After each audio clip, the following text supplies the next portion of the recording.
চট্টগ্রাম বৌদ্ধবিহারের অধ্যক্ষ ডক্টর জ্ঞানশ্রী মহাথেরার জাতীয় নৃত্য সভা ও স্মৃতিচারণ অনুষ্ঠান আজ দুপুরে নগরীর প্যারেড ময়দানে অনুষ্ঠিত হয়েছে। অনুষ্ঠানে বিভিন্ন ধর্ম, সাংস্কৃতিক ও রাজনৈতিক অঙ্গনের বিশিষ্ট ব্যক্তিবর্গ অংশগ্রহণ করেন। অনুষ্ঠানে প্রধান অতিথি হিসেবে উপস্থিত ছিলেন বিএনপির স্থায়ী কমিটির সদস্য আমির খসরু মাহমুদ চৌধুরী। বিশেষ অতিথি হিসেবেও বক্তব্য রাখেন ধর্ম উপদেষ্টা আফম খালিদ হোসেন।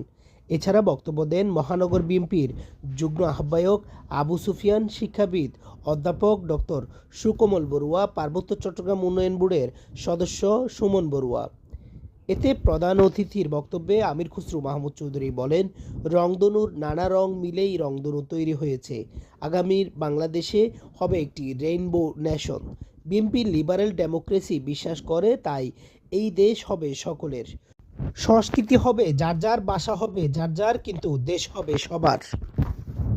অনুষ্ঠানে ডক্টর জ্ঞানশ্রী মহাথেরার কর্মময় জীবন, মানবতা ও সম্প্রীতির দর্শনের উপর গুরুত্বারোপ করা হয় এবং তার স্মৃতির প্রতি গভীর শ্রদ্ধা জানানো হয়।